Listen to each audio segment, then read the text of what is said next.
In this tutorial, we are going to learn how to create a nose as it is in proportion to the lips. So you can see I already have a set of lips that I drew out here. I find drawing a nose is easiest to do when you have your mouth because we know that the nose is smaller than the mouth. And we know that it's about a half an inch to an inch above the top of the lip. So even if you're not measuring, I started here. You can see that's about a half an inch above. So this part of the area above where the lips are, this is called the philtrum. And you can see I've already shaded that area in. And I like to start the tip of the nose in with that area. So I always teach people to make a shape that looks like if you took the letter U and you sort of grabbed it by the handle and sort of bent it like handlebars to a bike almost. This is how I like to describe the shape of the nose here. And then I like to say that on either side to make the nostrils, you want to make what looks like parentheses. And that's going to be a little bit below the hook of your handlebars for your bike. All right, and we know that the edge of your nose is going to be shorter than the corners of your mouth. I don't want to see you handing in a set of nose and mouths where the mouth and the nose are the same. All right, that's almost impossible. And then I like to lightly put a circle in the handlebars. I imagine that your hand, if this is the handlebars, the circle is going to be inside of what is like an open hand. All right. Once you have this down, everything else involving drawing the nose has to do with shading. All right. There are other methods that start you with a nose with lines or a circle and two ovals to make this shape. You have to find out what works best for you. This has worked best for me and most of my students, but if you go online and you Google a couple of things, as I did before I started this video, there are other methods out there. So be open to all different approaches, okay? We know that underneath your nostrils is where it's the darkest, so you can start to shade in there. Your nostril comes around the front. There's this flap of skin that comes here. I just discourage people to make it round. I always say, like in class, I'd say, you don't want it to look like, your nose is stuffed up with a bunch of boogies or something like that. We get a good laugh out of it. But that's going to give it some depth. And the shading goes all the way around the outside of the nose. And we want to make sure we see that the nostril is connected there. And I shade just like I showed you when I do the value scale. I like a crosshatch approach to things. I just find it easier to blend and layer. So you can see that's kind of how I do my brush strokes. Not my brush strokes, my pencil strokes. And I use my finger all the time to blend, okay?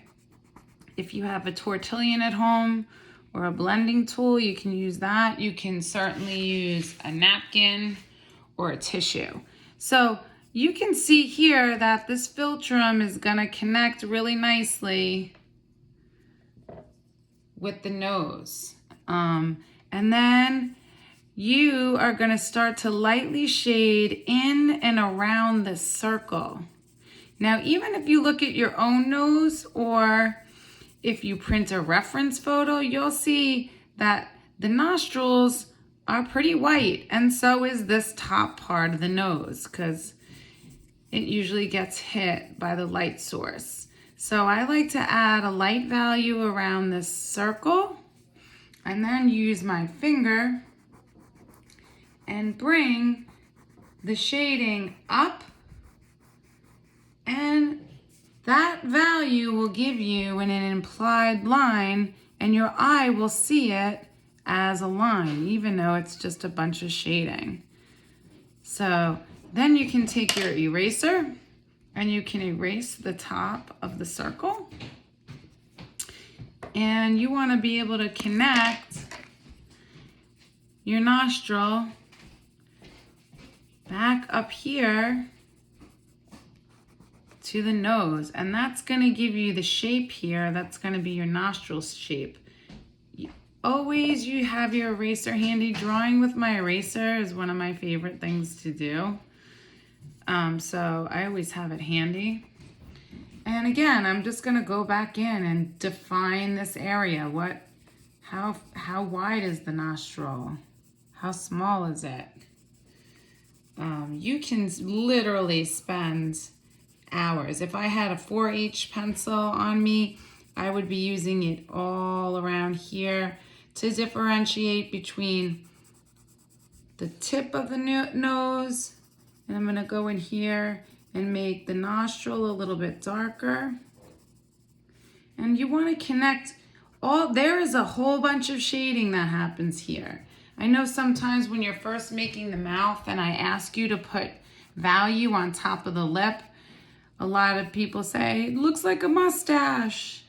It won't look like a mustache once you start to connect your nose to your mouth, and it's gonna start to look like a real nose. And if you erase too much, you can just go back in and fix it to how you'd like. And that's really all it takes. Give it some more value up the side. I would probably give it a little more value on the shadow of the nostril here. So it defines the edge a little bit more. And that's really all it takes to get a nice looking starter of a nose. Now, as you build up the face, the eye is gonna go up here, and all of that shadow that you make around your eye, because your eye sits in your skull, that's gonna also form the top part of your nose to give your nose the shape on the top.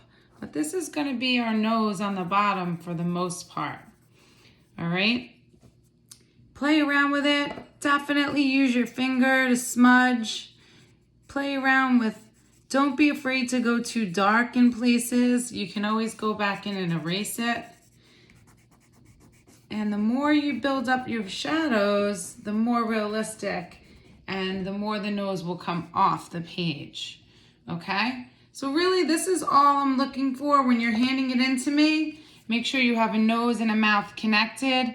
Give yourself, make sure that your nose is smaller than your mouth and that it looks proportionate. And have a good time. You can really have a really nice time passing a good hour putting some lips and nose together. So have fun.